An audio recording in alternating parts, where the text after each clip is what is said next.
हजुरलाई आज म एकदमै सजिलो तरिकाले मात्र 107 क्यालोरीको मशरुम डिनर वा मशरुम सुप बनाएर देखाउँदैछु।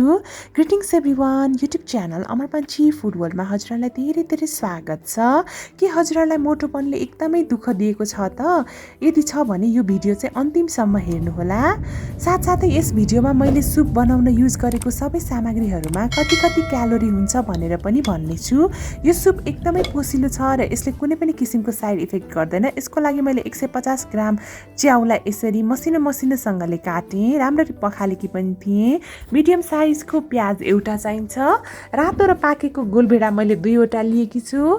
हरियो खोर्सानी 2वटालाई मैले चप गरेँ। लसुन 1 चम्चा र अदुवा 1 चम्चालाई पनि मैले चप गरेँ। कर्नस्टार्च 2 चम्चा लिएँ। रातो धुलो खोर्सानी आधा चम्चा, नुन आधा चम्चा र मरिचको धुलो चाहिँ 1 पिन्च लिएँ। हजुरहरूले कर्नस्टार्चको सट्टामा मैदाको पिठो वा आँटाको पिठो पनि लिन सक्नुहुन्छ। मैले तेल चाहिँ 1 चम्चा मात्र युज गरेँ। यो सनफ्लावर ओइल हो। हजुरहरूले जुनै तेलमा बनाउनु भए पनि हुन्छ र पानी चाहिँ आधा लिटर जति चाहिन्छ। र सुरुमा मैले यो पानीमा कर्नस्टार्च राखेर घोल्दैछु। थोरै यो फुड कलर पनि राख्दैछु। यदि हजुरहरूलाई फुड कलर राख्न मन पर्दैन भने चाहिँ नराख्नु भए पनि हुन्छ है। मोटोपन नियन्त्रण गर्ने हो भने चाहिँ हामीले रातको समयमा धेरै क्यालोरी नखाँदा नै राम्रो हुन्छ।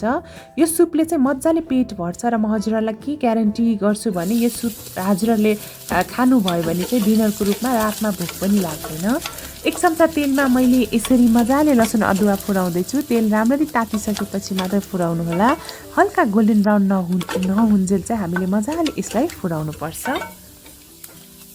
मैले चाहिँ यो सुपलाई एकदमै हेल्दी तरिकामा बनाएकी छु। त्यसपछि गोलभेडा राखेँ। कुनै पनि सुप टेस्टी बनाउने हो भने चाहिँ गोलभेडा चाहिँ एकदम रातो र पाकेको वाला राख्नुपर्छ र गोलभेडालाई एकदम राम्ररी पनि पकाउनुपर्छ।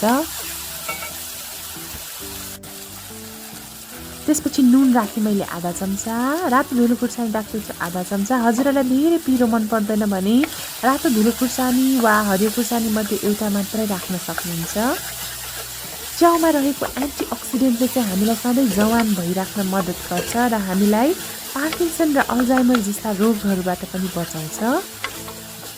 यो हेल्दी सुपमा चाहिँ च्याउ भएको हुनाले यसले हाम्रो स्मरण शक्ति पनि बढाउने काम गर्छ, मुटु पनि स्वस्थ राख्ने काम गर्छ र हड्डी पनि बलियो बनाउँछ। यसरी यतिको पाकिसकेपछि चाहिँ अब हामीले च्याउलाई राख्दैछौँ। मैले धेरै तेल चाहिँ युज गरेकी छैन। लगभग 3 बाउल जति बन्छ एक च्याउले चाहिँ हाम्रो मशरुम सुप। यसलाई पनि मजाले हामीले पकाउनु पर्छ है।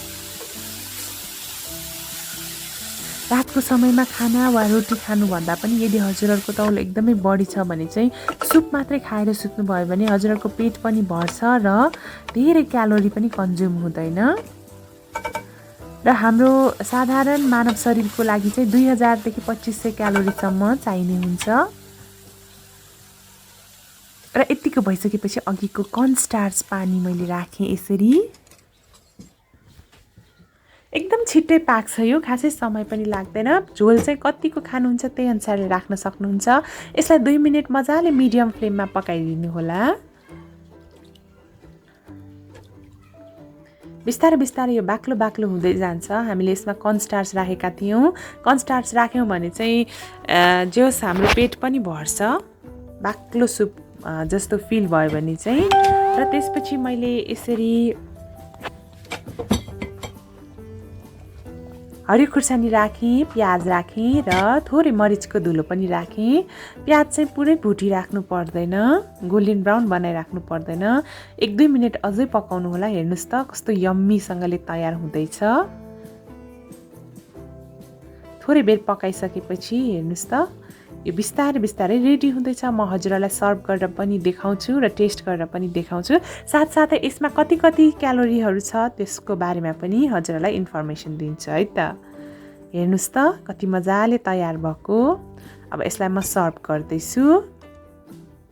हजुरहरूले यही तरिकाले मशरुम मात्रै होइन अरू भेजिटेबल सुप पनि बनाएर खान सक्नुहुन्छ, विशेष गरेर रातको समयमा।